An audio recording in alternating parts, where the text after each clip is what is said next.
प्रभु यीशु मसीह के प्रिय और मधुर नाम में आप सबों को जय मसीह की। परमेश्वर पिता का धन्यवाद देते हैं कि एक बार फिर से उसकी दया और अनुग्रह हुई कि मैं परमेश्वर के वचन को लेकर के आने पाती हूँ। और पिछले अध्ययन से हम देखते आ रहे हैं कि जीभ के विषय में नीति वचन क्या कहता है, जिसमें हमने देखा था कि जीभ जो विनाश करती है, जिसके अंतर्गत हमने 5 बातों को देखा है। हठीली बातें, झूठ बोलने वाली जीभें, बुराई करने वाली, लुतराई वाली जीभें, चिकनी चुपड़ी करने वाली जीभें, इसके बारे में हमने देखा। प्रिय मित्रों, जीभ जो है सचमुच में हमको जब किसी से तकलीफ़ होती है या किसी के द्वारा हमको ऐसा लगता है कि वो गलत है, तो बेहतर है कि हम उसको जा कर के खुद कहें या उससे डायरेक्ट बात करें। यहाँ से वहाँ, वहाँ से यहाँ, दूसरों के पास में बोलने से सिर्फ उसकी बुराई होती है, सिर्फ उसकी बुराई होती। एक मुंह से दूसरे मुंह, दूसरे मुंह से तीसरे मुंह। और कई बार तो ऐसा होता है कि जो पॉइंट रहता है वो पॉइंट से भटक करके बातें कहीं और दूसरी बातें पकड़ लेती है। तो हमको इस बात को ध्यान रखना है। किसी ने कहा है कि हमने बात करना तो हम सीख जाते हैं, बचपन में ही हम बात करना सीख जाते हैं। 1 साल के, 2 साल के, 3 साल के होते हैं, 4 साल के होते हैं, हम बात करना सीख जाते हैं। लेकिन कब बात करना है, कितना बात करना है, कहाँ बात करना है और कैसे बात करना है, इसको सीखने में हमको जीवन लग जाता है। तो मेरे प्रिय मित्रों, हम जीभ के बारे में जब हम सीख रहे हैं, नकारात्मक बातें तो हमने देख लिया, अब हम सकारात्मक बातें को देखेंगे। हम जीभ जो है आपकी अच्छी चीज़ें भी है। वचन हमको क्या कहता है कि जीभ जो है मृत्यु और जीवन दोनों उसके वश में है, दोनों उसके वश में। हमको उसका इस्तेमाल करना सीखना है, हमको उसका इस्तेमाल करना सीखना है। तो पहली बात जो है कि हमको विचार करें कि जीभ जो है ऐसा है कि हमको उसमें वो खूबी परमेश्वर दे सकता है कि जिससे हम लोगों को शांति दे सके। ऐसा जीभ जो हमको परमेश्वर की ओर से दूसरों को हमको सहायता करने के लिए ऐसे हमारे शब्दों का इस्तेमाल परमेश्वर करता है, या हम उसको कह सकते धर्मी जीभ कह सकते हैं। धर्मी जीभ अर्थात भला जीभ, पवित्र जीभ, मददगार जीभ। और हम इस जीभ के बारे में हम सीखेंगे नीति वचन की पुस्तक, उसका 10वां अध्याय, नीति वचन 10 उसका 20 में लिखा है। नीति वचन की पुस्तक 10वां अध्याय उसका 20 पद में लिखा है, कहता है कि धर्मी के वचन तो उत्तम चांदी है, परंतु दुष्टों का मन बहुत हल्का होता है। धर्मी के वचन तो उत्तम चांदी है। देखिए मेरे प्रिय मित्रों, जब मैंने कहा कि हमारी जीभ जो ये है कि निर्माण करती है, निर्माण करती है, एक तो तोड़ती भी है, एक तरह से जोड़ती भी है। क्या कहता है? धर्मी के वचन तो उत्तम चांदी है। और उसके बाद में 21 पद क्या कहता है? धर्मी के वचनों से बहुतों का पालन पोषण होता है। हमारे शब्दों में ऐसी बातें हैं कि आपके वचन से, आपके मुंह से निकली हुई बातें किसी को पालन पोषण कर सकती है। 31 पद क्या कहता है? धर्मी के मुंह से बुद्धि टपकती है, धर्मी के मुंह से बुद्धि टपकती है। और 32 पद क्या कहता है? धर्मी ग्रहण योग्य बात समझ कर बोलता है, धर्मी ग्रहण योग्य बात समझ कर बोलता है। अर्थात धर्मी को पता होता है कि कौन सा बात गलत है, कौन सा बात को ग्रहण करना है, कौन से बात को ग्रहण योग्य है, जिसको नहीं करना है वो हमको नहीं करना है। अब मेरे प्रिय मित्रों, क्या आप में से ये जानते हैं कि जब आप परमेश्वर के साथ और पवित्र आत्मा के साथ चलते हैं, तब ऐसी बातें हमारे मुख से निकलती है। भलाई की बातें, मदद की बातें, बुद्धि की बातें, उत्तम चांदी की सी बातें, पालन पोषण करने वाली सी बातें हमारे मुख से निकलती है, धर्मी के मुंह से। वचन क्या कहता है? धर्मी के मुंह से। तो आइए हम देखते हैं कि बाइबल हमें क्या सिखाती है कि धार्मिकता से हम कैसे शुरुआत कर सकते हैं कि अब हमारी जीभ जो है सुधारने वाली जीभ बन जाए, हमारी जीभ जो है सुधारने वाली जीभ जो बन जाए। नीति वचन में सुधारने वाली जीभ के विषय में बहुत सी बातें हमको मिलता है। ईश्वर करे कि हमारे मुख जो है, हमारे जीभ जो है किसी को सुधार सके, हमारे जीभ जो है किसी को चंगाई प्रदान कर सके, किसी को शांति दे सके, हमारी जीभ जो है किसी को आशीष दे सके।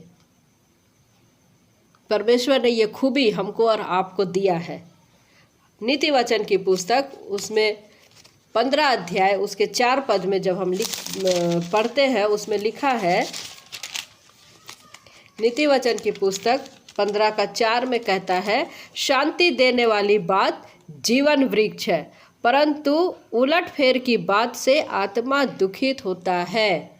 शांति देने वाली बात जीवन वृक्ष है, परंतु उलटफेर की बात से आत्मा दुखित होती है। आपके मुख में जीवन और मृत्यु दोनों है। आपके मुख में जीवन और मृत्यु दोनों है। वैसे यहाँ पर एक पद में लिखा है, कोमल उत्तर सुनने से गुस्सा ठंडा हो जाता है, परंतु कटु वचन से क्रोध भड़क उठता है। मैंने अभी कहा मेरे प्रिय मित्रों, हमको कब बोलना है, कहाँ बोलना है, कैसे बोलना है, कितना बोलना है, ये हमको सीखने के लिए जीवन लग जाता है और हम जो है सीख नहीं पाते हैं। उत्तम बातें हमको यहाँ पर कहता है, यदि कहीं पे झगड़े हो रहे हैं, कहीं पे किसी की मन विचलित है, कोई बौखला रहा है, कोई चिल्ला रहा है, और ऐसे समय में जब आप कोमल उत्तर देते हैं तो सामने वाले का जो गुस्सा है वो ठंडा हो जाता है। हम यहीं पर 23 पद में पढ़ते हैं, 15 का 23 में, सज्जन उत्तर देने से आनंदित होता है और अवसर पर कहा हुआ वचन क्या ही भला होता है। अवसर पर कहा गया वचन क्या ही भला होता है।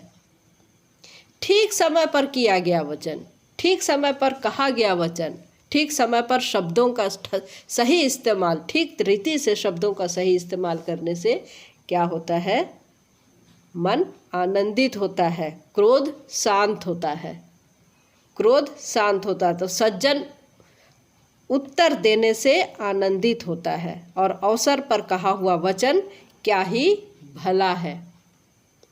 अवसर पर कहा हुआ वचन क्या ही भला है। जब कोई कठिन दौर से गुजर रहा हो, मेरे प्रिय मित्रों, मैं ऐसे शब्दों का इस्तेमाल करूं कि उसके लिए वो मदद साबित हो जाए, सामने वाले के लिए प्रोत्साहन के शब्द निकले।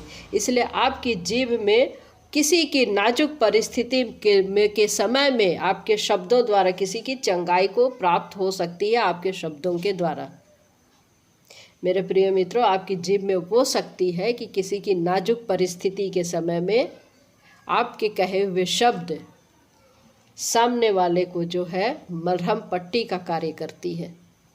कितनी बड़ी बात हमको यहाँ पर कहता है वचन। ऐसे ही जब हम 16 का 24 में पढ़ते हैं, यहाँ पर लिखा हुआ है, मन भावने वचन मधु भरे छत्ते के समान प्राणों को मीठे लगते और हड्डियों को हरी भरी करते हैं। मन भावने वचन मधु भरे छत्ते के समान प्राणों को मीठे लगते और हड्डियों को हरी भरी करते हैं।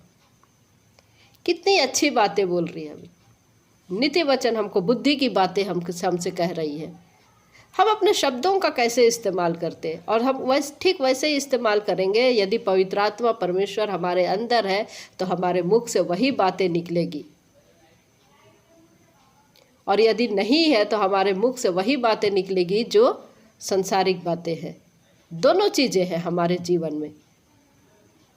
जो हमारे मुख में भरा है वही बाहर निकलता है। मेरे प्रिय मित्रों, मन भावने वचन मधु भरे छत्ते के समान प्राणों को मीठे लगते हैं। और 25 का 11 में जब हम देखते हैं, यहाँ पर लिखा हुआ है, 25 का 11 में जब हम पढ़ते हैं, यहाँ पर लिखा हुआ है कि जैसे चांदी की टोकरियों में सोने के सेब हो, वैसा ही ठीक समय पर कहा हुआ वचन होता है। ईश्वर करे कि हमको सही शब्द मिले, ठीक समय पर, उचित तरीके से, उचित व्यक्ति को उचित कारण के लिए और उचित समय में, उचित काल के समय में हमको सही वचन मिल सके कि हम किसी के जीवन में शांतिदायक बातें कर सके, शांतिदायक बातें कर सके। क्या कह रहा है पद 11, जैसे चांदी की टोकरियों में सोने के सेब हो, वैसा ही ठीक समय पर कहा हुआ वचन होता है। कितनी बड़ी बात हमको यहाँ पर सुलेमान बता रहा है। और ये प्रिय मित्रों, सचमुच में जब हम ऐसे शब्दों का इस्तेमाल करते हैं, यही है वो चंगाई भरे शब्द, यही है ये प्रोत्साहन भरे शब्द, यही है ये सकारात्मक बातें जो एक तस्वीर को जन्म देती है, एक तस्वीर को जन्म देती है। जब हम नीति वचन की पुस्तक उसका 31 अध्याय का 8वां पद को जब हम पढ़ते हैं, एक नीति वचन की पुस्तक 31 का 8 को जब हम पढ़ते हैं, गूंगे के लिए अपना मुंह खोल और सब अनाथों का न्याय उचित रीति से किया कर, अपना मुंह खोल और धर्म से न्याय कर और दीन दरिद्रों का न्याय कर। यहाँ पर लमुएल राजा के प्रभावशाली वचन जो उसकी माता ने उसे सिखाया था, लमुएल की माँ के द्वारा सिखाया गया वचन उसके बेटे के द्वारा क्या कहता है, गूंगे के लिए अपना मुंह खोल। ये वचन हमको कह रहा है कि हम अपना मुंह उन लोगों के लिए खोल सकते जो कठिनाई के दौर से गुजर रहे हैं, जो गरीबी की दौर से गुजर रहे हैं, जो ज़रूरतमंद लोग हैं, उनके लिए हम विनती करें, हम अपने जीव की सेवकाई से इस्तेमाल करें।